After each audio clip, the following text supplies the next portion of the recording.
Hoje a gente vai explorar um material bem provocador. Ele traça um contraste muito direto entre duas formas de pensar sobre dinheiro, sobre sucesso, mentalidade rica e mentalidade pobre. Isso. E acho importante dizer que a ideia não é julgar, né? De jeito nenhum. A proposta aqui é outra. É tipo, tentar entender a arquitetura por trás desses padrões de pensamento. É que a nossa relação com a riqueza é construída primeiro na mente. Exatamente. Então, nosso objetivo hoje é desmontar essa arquitetura e ver que insights a gente consegue extrair daí. É como montar um quebra-cabeça, né? Existem certas crenças que são a base de tudo. E a peça principal, assim, a fundação, parece ser a percepção de controle sobre a própria vida. Então, vamos começar por aí. O primeiro grande contraste é esse. A crença de eu crio a minha própria vida contra a sensação de que, na minha vida, as coisas simplesmente acontecem. Parece sutil, mas a diferença é, nossa, gigantesca. É a diferença entre ser o piloto e o passageiro, né? Exato. O material usa um exemplo que todo mundo conhece: a loteria. As fontes dizem que pessoas com dificuldades financeiras, estatisticamente, gastam uma porcentagem maior da renda em jogos de azar. Por quê? Porque a materialização da esperança de que algo externo, um golpe de sorte, vai resolver tudo. É a mentalidade do as coisas acontecem pra mim na sua forma mais pura. Mas espera um pouco, isso não soa um pouco duro? Tipo, colocar toda a responsabilidade no indivíduo, ignorando as circunstâncias? Muita gente enfrenta dificuldades reais que não foram criadas por elas. É um ponto excelente. E o material não ignora isso. Mas o foco dele é estritamente no poder de ação do indivíduo, por menor que seja. A abordagem é, diante de uma situação, seja ela qual for, a mentalidade de vítima, do pobre de mim, ela paralisa. Entendi. A pergunta que a mentalidade de controle sugere é outra. Ok, este é o cenário. O que eu posso fazer a respeito a partir de agora? É sobre trocar a queixa pela ação. É assumir a autoria do próximo capítulo, mesmo sem ter escrito os anteriores. Perfeito. É uma mudança de postura de reativo para proativo. Faz todo sentido. Não é sobre negar a realidade, mas sobre como você reage a ela. E essa ideia de ser o autor me leva a pensar no tamanho da história que a pessoa decide escrever. Esse foi o segundo ponto que me pegou bastante. A escala dos sonhos. Exato, as coisas se conectam. Uma vez que você assume o controle, a próxima pergunta é: para onde você quer ir? E o material é direto. Pessoas ricas pensam grande, pessoas de mentalidade pobre pensam pequeno. E pensar pequeno muitas vezes é um mecanismo de defesa, né? Se a gente não sonha alto, a gente não se decepciona, certo? Totalmente, é uma zona de conforto. E para ilustrar isso, a fonte conta a história do astronauta Marcos Pontes, que é, nossa, incrível. Conta aí. Ele, quando menino em Bauru, tinha esse sonho que parecia absurdo, ir para o espaço. O amigo dele tinha o mesmo sonho, só que todo mundo ao redor dizia que era loucura. Imagino. E o amigo, em algum momento, acreditou nisso e desistiu. O Marcos Pontes, não. Ele se agarrou àquele sonho gigante e, contra tudo e contra todos, realizou. Essa história é uma metáfora muito poderosa. O tamanho do objetivo funciona como um teto. Se o seu objetivo é só pagar as contas no fim do mês, o máximo que você vai conseguir é pagar as contas no fim do mês. Exato, não tem espaço para ir além. O material argumenta que o universo, de certa forma, responde à escala da sua ambição.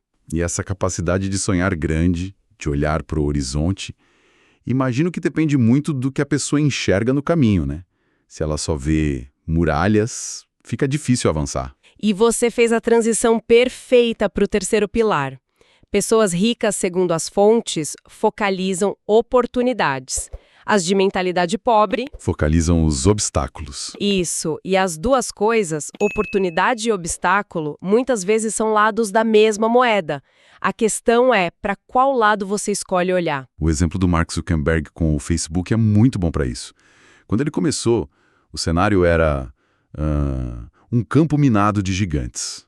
Orkut e MSN dominavam. YouTube e Twitter já eram enormes. Exatamente. Para 99% das pessoas, esses seriam obstáculos intransponíveis.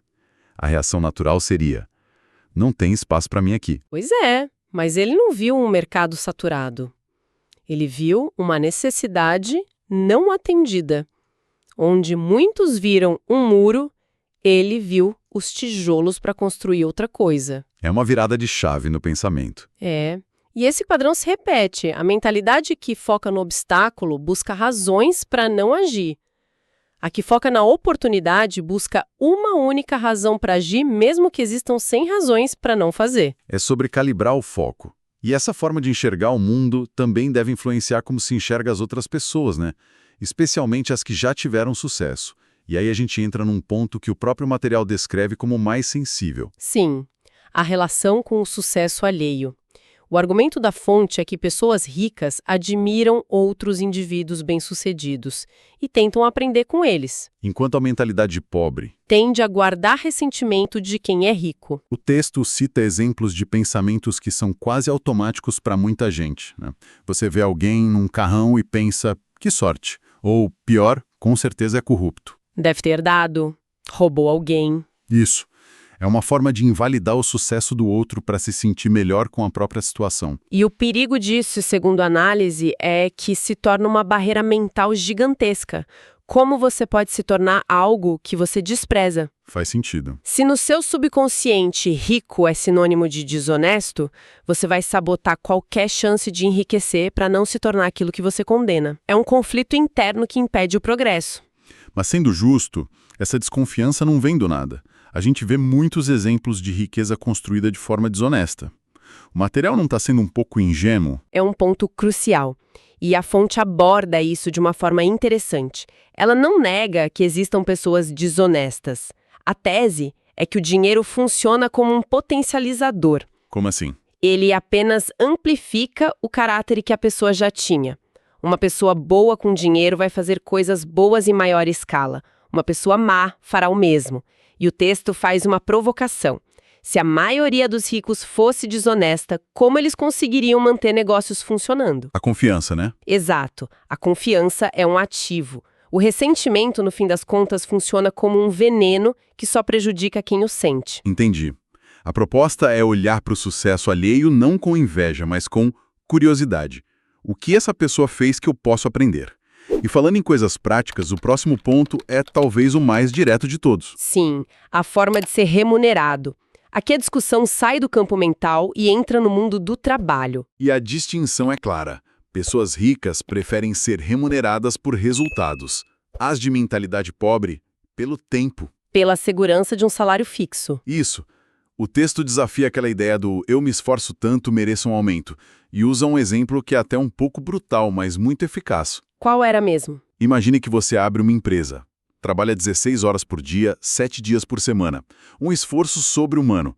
No final de um ano, você cria um produto que não funciona. Ninguém quer. Ah, sim. Alguém pagaria pelo seu produto só porque você se esforçou muito? A resposta óbvia é não.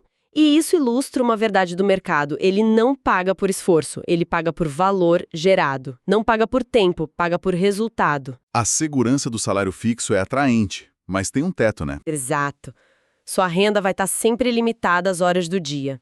Já a remuneração por resultados, comissões, participação nos lucros, um negócio próprio, não tem teto. O potencial é, teoricamente, ilimitado. Mas e as profissões essenciais que são baseadas em tempo? Como um professor, um enfermeiro. O material desvaloriza esse trabalho? De forma alguma, a análise não é sobre o valor social, mas sobre a mecânica de criação de riqueza. E a fonte argumenta que, mesmo nessas profissões, é possível pensar em resultados. Como? Um professor que cria um curso online e vende para milhares de alunos está sendo remunerado pelo resultado. Um enfermeiro que desenvolve um procedimento que otimiza o cuidado no hospital está agregando um valor que vai além das horas de trabalho dele. É uma mudança de chave. A pergunta deixa de ser quanto tempo eu trabalhei e passa a ser que valor eu gerei. Exatamente. O que nos leva ao último pilar, que parece amarrar todos os outros. O aprendizado contínuo. Pessoas ricas estão sempre aprendendo. Pessoas de mentalidade pobre acreditam que já sabem o suficiente. Ou que aprender é algo que termina com a escola. Isso. A frase mais perigosa que alguém pode dizer, segundo a fonte, é "eu já sei".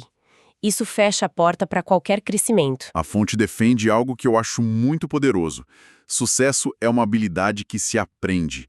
Ninguém nasce um gênio dos negócios, assim como ninguém nasce um pianista virtuoso. É tudo treinável.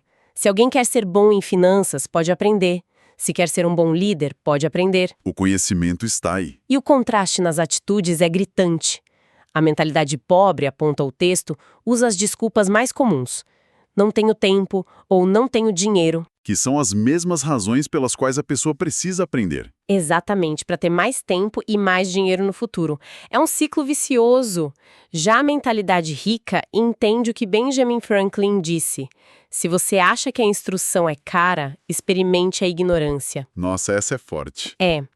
O custo de não saber, dos erros que se comete por falta de conhecimento, é infinitamente maior.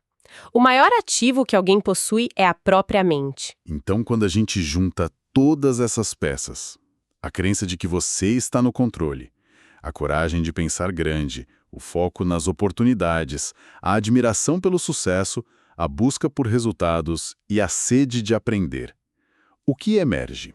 Qual é a figura final desse quebra-cabeça? A figura que se forma é de alguém que se recusa a aceitar limites impostos, sejam eles externos ou, principalmente, internos. Barreiras mentais. Exato. Cada um desses pontos é, no fundo, uma forma de quebrar uma barreira mental. O sonho pequeno é um limite. O foco no obstáculo é um limite. O ressentimento é um limite. Achar que já sabe tudo é o limite final. A jornada para a riqueza seria então um exercício de remover esses autolimites? Essa é a tese da fonte. É uma perspectiva fascinante porque vai muito além de planilhas e investimentos.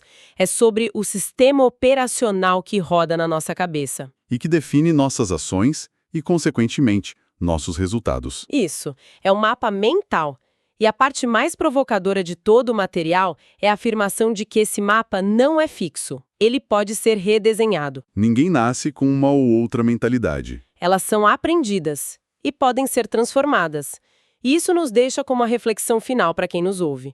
O material insiste que essas ideias não são só teorias, mas padrões que podem ser praticados. Certo. Se isso for verdade, e se alguém decidisse levasse a ideia a sério, qual seria o primeiro, o menor, o mais simples passo que essa pessoa poderia dar ainda hoje para começar a transformar um desses conceitos abstratos em uma ação concreta na própria vida? Bora para um resumo sobre as principais diferenças entre a mentalidade de pessoas ricas e a de pessoas com mentalidade pobre.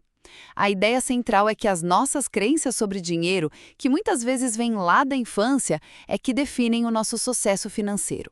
A grande sacada é adotar a forma como os ricos pensam. Primeiro, responsabilidade versus vitimismo. Pessoas ricas acreditam que elas criam a própria vida, sabe? Elas assumem o controle. Já as pessoas de mentalidade pobre acham que a vida simplesmente acontece com elas, se colocando no papel de vítimas e, bom, contando com a sorte, tipo em jogos de loteria. Segundo ponto, o foco é em resultados e não no tempo. Pessoas ricas preferem ser pagas pelos resultados que entregam. Elas sabem que o mercado não se importa com o esforço, e sim com o valor que você agrega. Por isso, estão sempre aprendendo para entregar mais e melhor. Já a mentalidade pobre muitas vezes acha que sabe tudo e dá desculpas como falta de tempo ou dinheiro. E por último, a admiração versus ressentimento. Os ricos admiram outras pessoas bem-sucedidas e veem oportunidades onde a mentalidade pobre só vê obstáculo. Pensa só, quando Mark Zuckerberg criou o Facebook, o Orkut e o MSN pareciam imbatíveis, né? Mas ele focou na oportunidade. Já a mentalidade pobre, essa guarda ressentimento pensando que quem é rico teve sorte ou foi desonesto.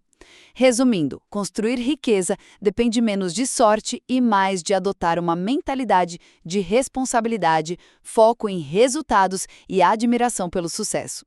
Não esquece de curtir o vídeo e se inscrever no canal. Um abraço e até a próxima!